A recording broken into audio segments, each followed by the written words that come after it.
Hello traders எல்லாருக்கும் வணக்கம். Most of the traders especially experience ட்ரேடர்ஸ்லாம் சொதப்புறதுக்கு மார்க்கெட் காரணம் இல்லைங்க, அவங்களோட பாஸ்ட் தான் ஒரு மெயின் ரீசன். நம்ம எடுக்கிற ஒவ்வொரு பேட் ட்ரேட்ஸ் அண்ட் ஒவ்வொரு பேட் டிசிஷன்ஸ்க்கும் பின்னாடி ஒரு முக்கிய காரணமாக இருக்கிறது நம்ம பாஸ்ட் லாஸஸோட ட்ராமா தான். இந்த ட்ராமானால நிறைய குட் ட்ரேட்ஸ் மிஸ் பண்ணிடுவோம். எக்ஸிக்யூட் பண்ண வேண்டிய நேரத்தில் ட்ரேட் எடுக்கலாமா வேண்டாமா அப்படின்னு யோசிச்சுக்கிட்டே ஒரு மாதிரி ஃப்ரீஸ் ஆகி நின்றுவோம். அந்த கேப்பில் மார்க்கெட் எங்கேயோ போயிருங்க, நம்ம நினச்ச ப்ரைஸை விட ரொம்ப அதிகமாக போயிடும். ஒருவேளை நல்ல ட்ரேட்ஸில் நம்ம என்ட்ரு ஆகிட்டாலும் ரொம்ப குயிக்காக ஸ்மால் ப்ராஃபிட்ஸில் நம்ம எக்ஸிட் ஆயிடுவோம் மோஸ்ட் ஆஃப் தி டைம்ஸ். அதுக்கப்புறம் பார்த்தோன்னா அந்த பொசிஷன் லட்சக்கணக்கில் ப்ராஃபிட்ஸ் போயிட்டுருக்கும். இந்த மாதிரி நல்ல ட்ரேட் ஆப்பர்ச்சுனிட்டிஸ் மிஸ் பண்ணுறதும் ப்ராஃபிட் மிஸ் பண்ணுறதுக்கும் 90% ஆஃப் த ரீசன் அந்த பாஸ்ட் லாஸஸோட ட்ராமா தாங்க.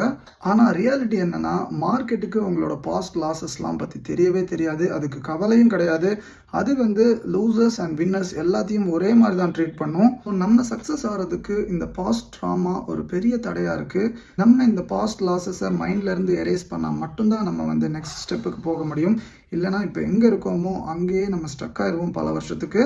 இதை நான் ரொம்ப ஈஸியாக சொல்லிடுறேன், பாஸ்ட்டை மைண்ட்லேருந்து தூக்கிடுங்க அப்படின்னு. ஆனால் சத்தியமாக இதுதான் இருக்கிறதுலே ரொம்ப ரொம்ப ரொம்ப கஷ்டமான டாஸ்க். உடனே பண்ணிட முடியாது தான், ஆனால் அட்லீஸ்ட் கொஞ்சம் கொஞ்சமாக அதெல்லாம் எரேஸ் பண்ணுறதுக்கு என்ன வழி அப்படின்னு யோசிச்சு பிளான் பண்ணுங்கள். இது ஒவ்வொருத்தருக்கும் ஒவ்வொரு மாதிரி இருக்கும் இந்த ப்ராப்ளம் ஹேண்டில் பண்ணுறதுக்கு.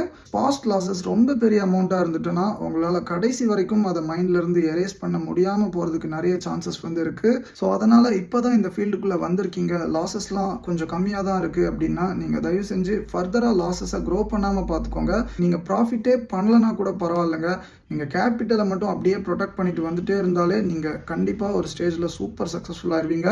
இதை மட்டும் எப்போவுமே மைண்டில் வச்சுக்கோங்க. கண்டிப்பாக கூடிய சீக்கிரம் டாப் 1% ஆஃப் சக்ஸஸ்ஃபுல் ட்ரேடர்ஸில் வந்துடுவீங்க. நன்றி.